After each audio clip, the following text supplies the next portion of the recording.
Hello and welcome to another episode of Codo Cinema, the podcast show where I talk about movies. I'm your host, the man, the myth, the legend, Mark Codo, aka Codoman. Well, I got another Antman 3 topic for this episode, so that's going to be something, even though I talked about Antman 3 in the previous episode, particularly from the trailer, and I've already gave them my overall thoughts of Antman 3's second trailer. I thought it was very good overall. I mean, at first, and I'm just gonna say this right now, because when I saw the trailer, I was looking forward to the film. Now you're probably wondering why am I saying this? I was looking forward to this film. Well, apparently I'm having a bit of a change in tone on this because just recently there's been a couple of stories that just been dropped about not just Ant-Man 3, but the entire Marvel Cinematic Universe as a whole, particularly from starting with Phase 4, moving forward into Phase 5, even though Phase 4 is already over. So anyway, there's going to be two topics I got for this episode. One of them is going to be addressing the Ant-Man 3 reshoots, and of course, the Marvel VFX controversy that is going on. And in case you're all probably wondering, the reshoots actually happened many weeks ago, but the story of it dropped almost a week ago. And of course, it follows up with the Marvel VFX controversy that actually just dropped a couple of days ago. So, without any ado, with that being said, let me start off with the Ant-Man Quantumania reshoots. So now, I'm just gonna say this right now. When it comes to reshoots, for those of you who are planning to go into the film industry as a future filmmaker, you will come across these reshoots, like particularly when it comes to meeting up with film executives, basically trying to let you know, hey, this scene may need to be reshot. You may have to do this scene again. You may have to do more scenes that need to reshoot. I mean, at first, you're probably wondering, okay, maybe the scene that you had in mind did not turn out as well. Well, unfortunately for the Marvel executives over at Marvel Studios, particularly with Kevin Feige and Victoria Alonso, it seems as though that Ant-Man 3 underwent some reshoots starting I believe it actually started back in end of December and it continued to move forward into January. With that being said, because Ant-Man 3 is slated to be released in February of this year, and that's kind of like cutting it a little close, if you know what I mean. And look, there's definitely a fine line of doing reshoots way beforehand before a release date. Let's just say how about maybe between 6 months to a year, you're gonna have to do reshoots. But doing reshoots about 2 to 3 months before a film is released, it like Ant-Man 3 is cutting close to its release date in February. That's cutting it a little close, if you know what I mean. Now that's just coming from my point of view because I have done video projects where you have to do some reshoots. Well, not every scene needs to be reshot, but there's definitely going to be some certain scenes where you need to be reshoot. You had to reshoot, re-edit, get all your actors or crew members together, and at times you may have to rewrite the script a little bit or even redo the music and visual effects. And what is happening with Ant-Man 3. Now there's a couple articles I found. One of them is from the direct and the other is bounding in the comics. Now the one I'm going to look in right now is from the direct and it dropped on January 8th. It seems as though Ant-Man 3, as I mentioned, is going through reshoots a month before release. Okay, so I was a little off. So a month before release. But like okay, so I was a little off, but it is what it is. Sometimes, it is what it is. So anyway, new photo. There were going into the article. There were new photos that confirmed that Ant-Man the Wasp: Quantumania is still undergoing reshoots, and of course, with the production of the Marvel Cinematic Universe, additional photography was given for the franchise's movies, meaning that the studio doesn't, and I quote, lock anything in until it's going to theaters. However, the photos from the third Ant-Man film don't involve VFX shots, and the reshoots aren't happening months away from the film's debut. So I will say this, reading from that quote, and I'm going to read that part again. However, these Ant-Man photos don't involve VFX shots. This is going into the Ant-Man film going in for reshoots. So I guess on one hand, it's kind of good that the reshoots don't involve the VFX shots. But as I mentioned, there's definitely a controversy surrounding the Marvel VFX shots, and I will get to that. I will get to that pretty soon. So moving forward, the reshoots are taking place just mere weeks ahead of its Ant-Man 3's premiere. Now, going from what I said, that's cutting it a little close. It's cutting close to its release date. And so why are they doing these reshoots now?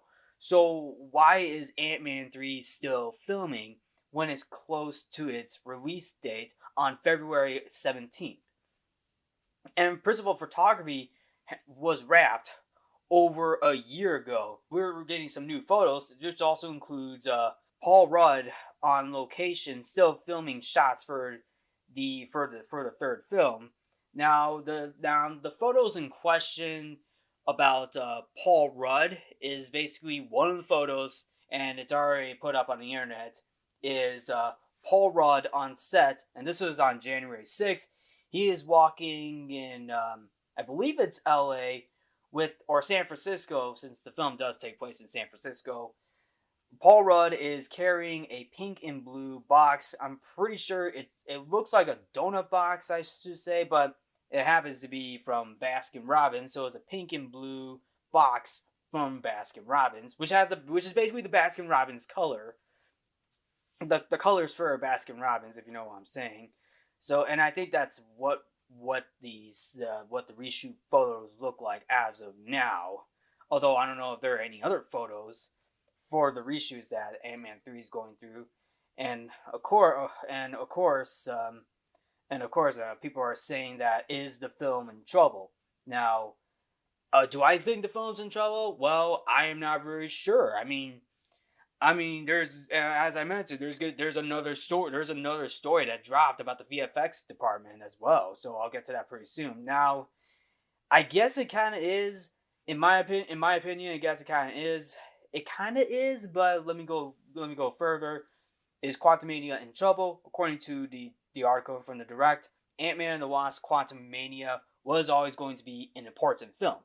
In addition to exploring the quantum realm, the film is also responsible for launching Phase 5 of the MCU and ushering in the debut of King the Conqueror, which is Jonathan Majors' character. Jonathan Majors is playing King the Conqueror, who previously played a variant of King the Conqueror, or should I say, He Who Remains in season 6.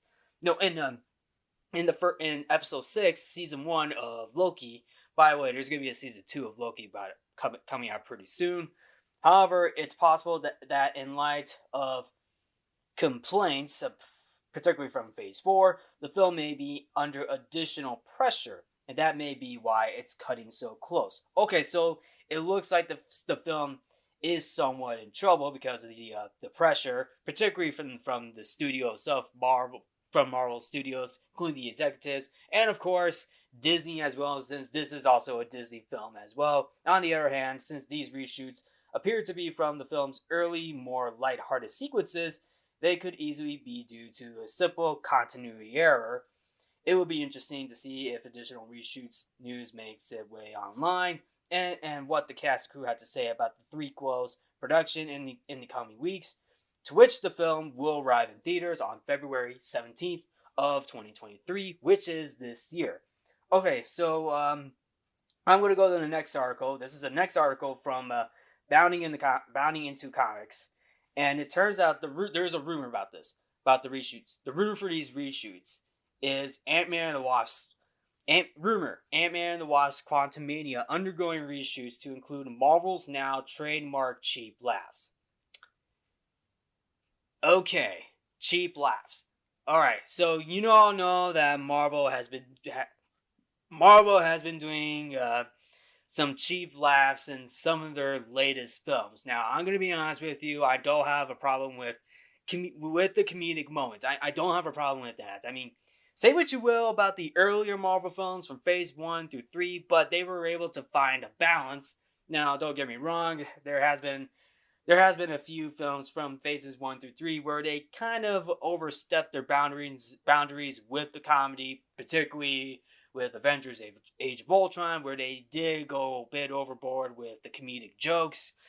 But knowing the fact that Ant-Man, the first two Ant-Man films, were more comedic because of the fact they got Paul Rudd. Paul Rudd is a comedian as well, and he was able to deliver some jokes, and I like Paul Rudd. I mean, he's a funny guy. I like Paul Rudd. But when you have a film like Ant-Man 3, where the film is a lot more serious, you kind of expecting for the filmmakers to, let's just say, deviate a little bit from Marvel's trademark humor. Now, going into the article, a new rumor claims that recently reported reshoots for Ant-Man 3 are being done to insert Marvel's trademark humor, which is basically nowadays with their previous films, aside from Spider-Man No Way Home, which Spider-Man No Way Home has had some good laughs too, but it's just the fact that now aside from Spider-Man, now going outside of Spider-Man No Way Home, you get some of the cheap laughs and lame jokes that are now being put into Ant-Man 3. Now the question is, what are the cheap laughs and jokes? I don't know. I mean, I gotta see the film to find out. Unless the film, I mean, obviously the film's gonna come out in February. People are probably gonna see it and already review it. They'll probably find out which of the cheap jokes they're gonna throw into. Now, and the article does mention that Paul Rudd was reportedly photographed on location in Los Angeles, even though the film's setting for the overall story is taking place in San Francisco. So anyway, on Twitter there was a fan site Twitter called paulrudd.com, and this is basically some Twitter user that made up this account, shared a couple of photos from the set showing Paul Rudd carrying what appears to be a Baskin-Robbins box, and I mentioned that already, and that's basically all we got in terms of like what we're seeing for the reshoots. And this is and the photos were taken on set on January 6th.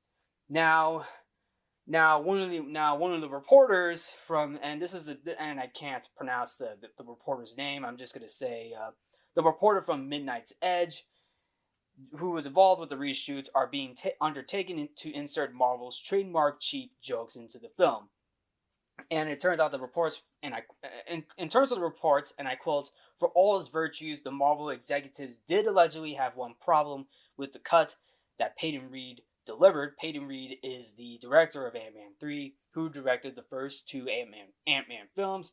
Apparently, it deviated too much from the Marvel formula. That is to say, it had a compelling story and narrative structure that would keep fans engaged. But what it apparently didn't have was enough jokes, laughs, and trademark Marvel light-heartedness.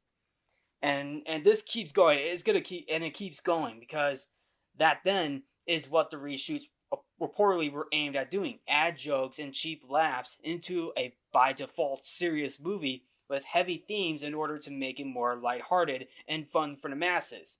Okay, so basically, what Marvel is doing, particularly the executives at Marvel, they want to reshoot the film. Not, I'm pretty sure it's not the entire film, but for some scenes to add in the Marvel trademark humor, which is basically the cheap jokes and the lame humor. Now, the article mentioned that this is going to be a serious film. It's supposed to be a serious film, and yes, according to the trailers that we saw from for Ant-Man 3, the trailer felt very serious. Both trailers, because if you really think about it, going into Phase 5, it's really gonna set up of what the future of Phase 5 is gonna look like. Because what we're seeing is Kane the Conqueror being set up as the next big bad, particularly for Phase 5. Now, in terms of the seriousness, there are definitely themes, because I guess part of the theme, I don't know what the theme is going to be. Well, obviously, I'm pretty sure one of them is going to be time, but the other one is going to be particularly a father daughter film like moment, because part of this movie is going to be like a father daughter. It's going to be like a father daughter film, because if you remember watching the trailer, King is making an offer to Scott Lang, or Ant-Man, I should say, that he wants to give Scott more time, not only to spend with his wife, but also his daughter, because Scott was thrown in jail for a crime that he committed, and he lost so much. Tried to redeem himself by becoming, becoming a superhero. Basically stopping crime, while also stopping some while going on heist missions, saving the world from Thanos and everything.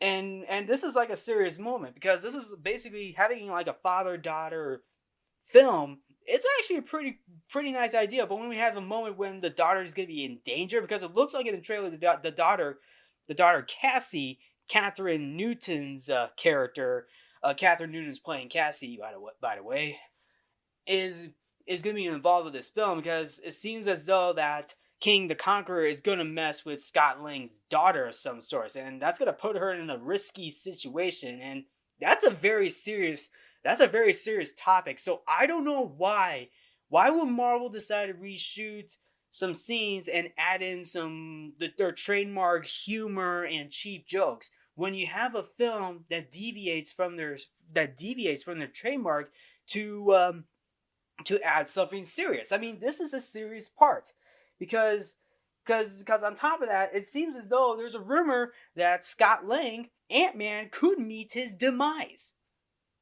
I mean, I don't know if that's going to be true. I mean, I gotta see the movie to find out. And of course, it keeps going and going that the reshoots to this end were independently documented on January 6th, as that is when they filmed on location, but apparently the reshoots to, Marvel Up the Movie have been going on a closed soundstage for weeks already. So the reshoots have been going on for quite a while, and again, cutting too close to the release date, because it's going to take a while to edit those reshoots, because you gotta get your editors back together, or even bring back your VFX artists. Now, even though this has nothing to do with VFX shots, but I'm gonna get to that pretty soon, because when it comes to sometimes when you gotta do reshoots, what if the reshoot does involve a VFX shot? What if that involves that? Huh? I'll get to that pretty soon. Now, the reporter did brought out his own opinion, and as he closed out, he also provided the opinion of his source on whether the reshoots have improved the film. In the opinion of the source, no.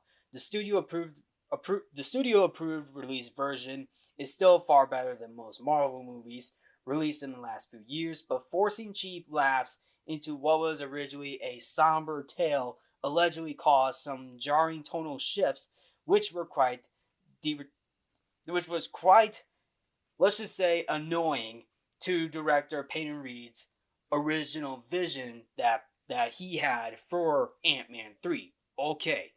Okay, because I could definitely see why this is a problem now. Now this is a problem because now the reshoots felt forced, and they're adding it, and the Marvel executives just forced Peyton Reed to reshoot scenes to add in the cheap jokes, and it feels forced, according to this article from Bounty in the Comics. I mean, first of all, shout out to the direct and Bounty in the Comics for dropping this story, because this is definitely important, because I believe this is going to be important, especially to how this film is going to move forward and how people will react to this film, because sometimes behind the scenes stories could definitely hurt the film when it's literally felt forced or bad. Now, even a story like that's even if it's a good story, let's just say there's something good behind the scenes that could definitely make people incited. Okay, I'm looking forward to that film. But when we have a story like now we're getting forced reshoots, it could be it could be either a good or bad thing. Now, not all reshoots are bad. But there are times where when you do reshoots, you are questioning what's gonna happen. Will this improve the film? Well, according to this, probably not, because when you have a film that is basically meant to be more serious compared to your other films, but now when you're close to the release date, you have the executives forcing all the filmmakers to reshoot some scenes to add in the trademark humor that are being forced. I don't think that's gonna help. In my opinion, I don't think it's gonna help, because because because you're close to the release date and you have a story that feels very important, very serious to what Ant-Man 3 is going to look like, especially moving forward into Phase 5, because Ant-Man 3 is kickstarting Phase 5. Let's just say that. I'm just saying that because it's going to kickstart Phase 5.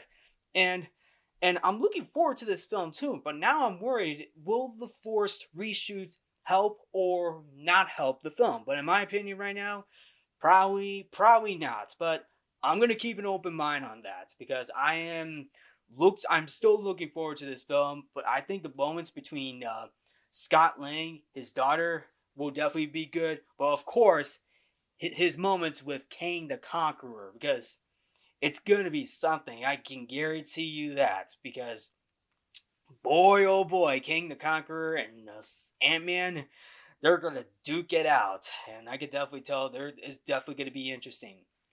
Now, there's even another film that did go through reshoots too, like particularly when you adding in the cheap jokes, like Justice League, the 2017 Justice League film. That film underwent reshoots during post production, and that started back in that those reshoots for the Justice League film that Zack Snyder was doing, but he had to step down due to his daughter's death. His daughter Autumn passed away in May of 2017. So Joss Whedon took over reshoots in July of 2017, because Warner Brothers forced him to reshoot almost the entire film, about 80 to 90% of the film, just to make it more lighter, while also adding in the cheap jokes, which is probably explains why the final cut of Joss Whedon's, well, I'm gonna say Joss Whedon's Justice League, because it didn't even feel like Zack Snyder's Justice League, because Joss Whedon's version felt very forced. So will it be the same for Ant-Man 3? I don't know. We'll probably have to wait till Ant-Man 3 comes to theaters. Who knows? Maybe it might be for the best or the worst. I don't know. But especially the track record that Marvel has been going through, particularly with Phase 4, aside from a few good films like Spider-Man No Way Home, Doctor Strange Multiverse Madness, and maybe Shang-Chi and the Legend of the Ten Rings, I don't know, because they have been turning on their fan base lately, and I hope that's not the case for Ant-Man 3. Now, going to the next topic, there has been a controversy that dropped, and this is for their VFX department for Marvel. And this was dropped a couple of days ago because because I'm gonna go back to the reshoots for a second. When you go for reshoots, when you go for reshoots, like think what if that scene involves a visual effects shot? Like you have to redo that visual effects shot. What if and do you realize how much work that's gonna be? Do you like how you much know how much work that's gonna be if you have to reshoot a scene that involves VFX shots? That means you're gonna be forcing your VFX artists to come back and force them to redo it when when you are so close to the release date. And that could be a big problem because this story that just dropped the story that dropped is let's just be honest, feels a lot more feels is also pressuring too because Marvel Studios has been accused of blacklisting VFX artists. And this is a article from the Direct as well. The VFX industry's issues with Marvel Studios came to light recently, and a new report revealed another potential setback for the studio. And and of course, there's been a lot of content being thrown out there, and it's not just the films, but also the TV shows and specials as well. Because last year, well, actually, no, not just last year, but 2 years ago, we not only had 4 Marvel films that came out, but also four, no, four, four Marvel TV shows. And that is WandaVision, Falcon and Winter Soldier, Loki, and Marvel's What If. Those are 4 TV shows that came out in 2021. Then you have 4 Marvel films: Black Widow, Shang-Chi, The Eternals, and Spider-Man No Way Home. That's basically 8 different Marvel Cinematic Universe content being released.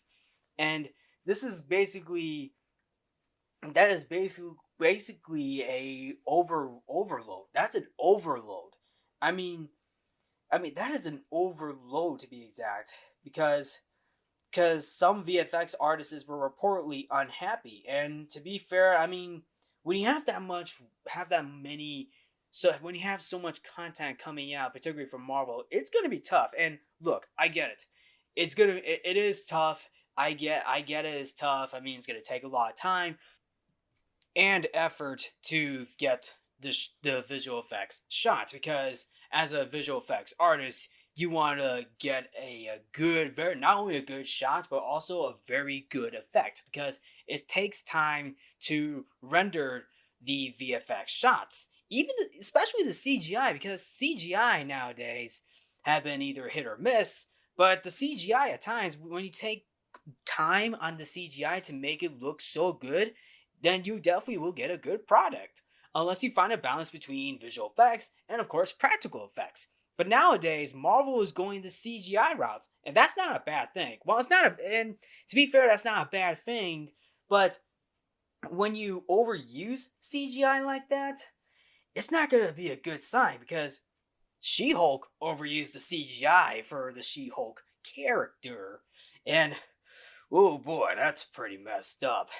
Even some of the films from Phase 4 where the CGI is not even finished, like Doctor Strange's third eye. Well, I guess you could argue that it's 50-50, but not a very good effect as well.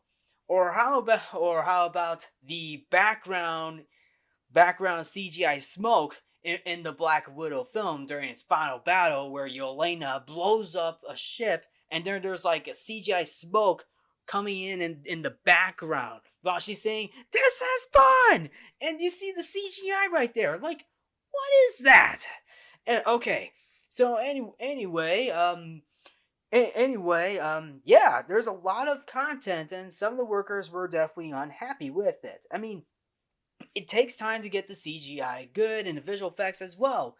But now with this story being dropped, Marvel Studios being accused of blacklisting VFX artists, it keeps going because Marvel is on a tight schedule to pursue the strings. I get it, you're on a tight schedule, you want to throw your product out there right away for people to see. But you gotta at least give these workers time. And and I understand that you want to push these workers to do their best. But even times they do go the limit. It was really pressure because sometimes the studio is pushing these VFX artists to their limit. And of course, especially when moving forward into Phase 5, Marvel's announcement of its Phase 5 and 6 slate also didn't help the issue, as a VFX artist whose name has not been revealed, that the whole industry seems a bit depressed. And that's kind of like the Marvel fatigue right there, I guess. And it's because of the insane amount of work. And Marvel has been trucking out 3 or 4 films, and of course 3 or 4 different TV shows and 2 specials. And that's a lot. Like I said, that is a lot to tighten the load. And now a lot of people are going after Victoria Alonso, because Victoria Alonso is the main person in charge of this whole situation that is going on right now. And of course, they are referring to the whole entertainment industry's biggest bully.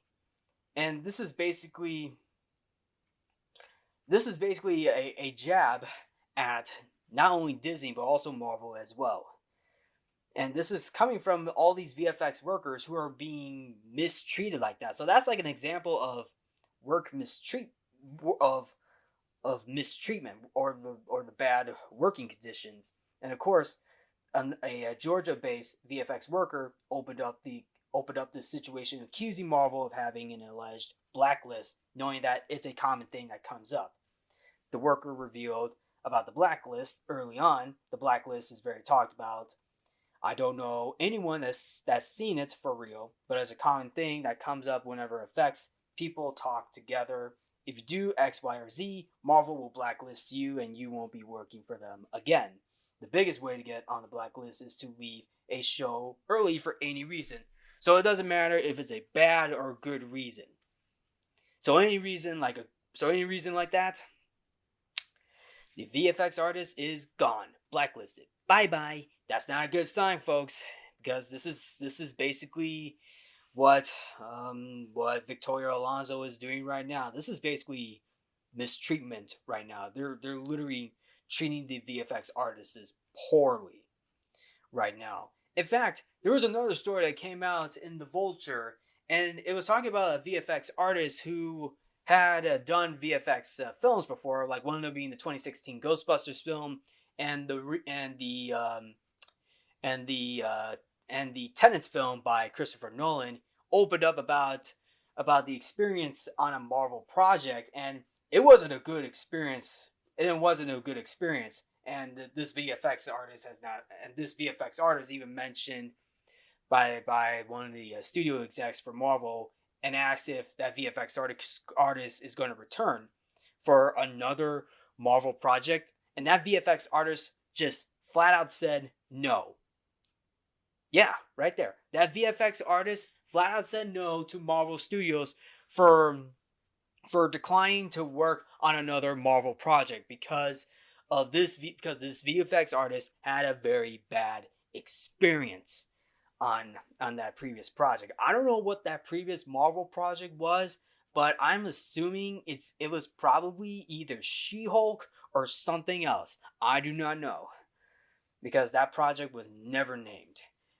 And this story keeps going. The story keeps on going, and this is going after Victoria Alonso, because this is not good. Because the Vancouver-based tech referred to Victoria Alonso as a kingmaker.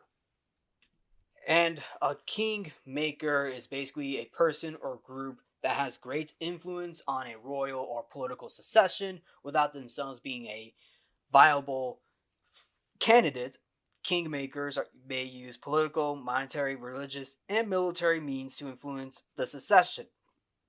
And that's what it means. That's basically what it means on the term of kingmaker. The VFX artists are describing Victoria Alonso as a kingmaker, and I mentioned the political part on that too because Marvel Studios right now right, has been very political, particularly with their woke politics in their films nowadays. I mean, I'm not gonna go into details on what the woke politics were, but for those of you who have seen these films and pointed them out, you probably know what they are. Anyway, the story keeps going. The main one that everyone's quite scared of is Victoria Alonso, who is being a kingmaker, particularly on the political side of things, because as I mentioned, most of the Marvel films and TV shows from Phase Four has been pretty preachy and political with their woke identity politics.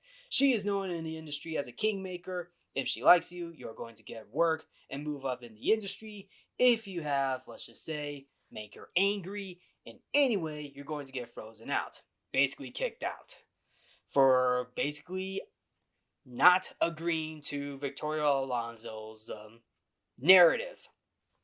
And of course, Alonso is also in charge with the animation. Shared that the mini studio suffers under its impossible deadline structure, and this is basically coming close to a deadline where even the visual effects artists have to meet a certain deadline, and I don't know how the scheduling works for that because there was another story of the fact that Alexandra Desplat, who was going to compose the music for Black Widow, had only a month to get the music score written. But somehow he wanted to see the whole film because you want to see the whole film with to get a good idea. You want to get a good idea of what the film is going to be about and trying to figure out what movement, rhythm, sound, or melody you want to put in. And somehow Alexander Desplat got booted off the film and got replaced. This is also the same problem that the VFX artists are facing too. They're not given enough time to finish the VFX shots, which explains why many of these shots were bad because they are completely rushed. They're being completely rushed and forced by Victoria Alonso to meet a certain deadline. And now the big question is what's going to look like moving forward, not only Phase 5 but also Phase 6. And given the conflicting statements of the various VFX artists in Vulture's report, it is hard to pinpoint which of them is true. Some would consider that the blacklist topic is purely workplace gossip. I mean, that definitely could be true because sometimes there's definitely workplace gossip, and that is definitely annoying because sometimes even the workforce is definitely tough in the workforce because sometimes people may not like the work they're given, but hey, that's just the gossip that is going on. But now when you get rumors like work mistreatment, that could not be a good sign. Considering the fact that this is basically complicated working conditions under Marvel, that is definitely tough. But but now what is revealed of this blacklist that is going on for the Marvel VFX artists, that is definitely not a good sign. Now, for Phase 5 and 6, I'm not really sure because of what just dropped right now. Because of what just dropped, could be a bombshell, and there could be more stories coming out about this. Will Marvel come forward with this? I don't know. Only time will tell. Will this impact all the other films? I don't know. Only time will tell. So only time will tell about this whole VFX artist controversy if it's gonna hurt the other films or not. But we'll probably see once Ant-Man 3 comes to theaters in February. And sometimes controversy could die down a bit who knows. Well, but we're gonna have to see what's gonna happen. There might be another story about this too. So, yep. So anyway, that's it right there. What do y'all think about this whole situation that is going on. What did you think of the whole Ant-Man 3 reshoots and the whole Marvel VFX controversy? If I'm missing out on anything, please let me know in the comment section. If you are listening through Spotify, it is on Spotify, and of course iHeartRadio. If I'm missing out on anything about these stories, let me know your thoughts in the comment section below. So anyway, thank you all for tuning into Codo Cinema. I'm your host Mark Codo, aka Codoman. Remember to watch movies and stay positive.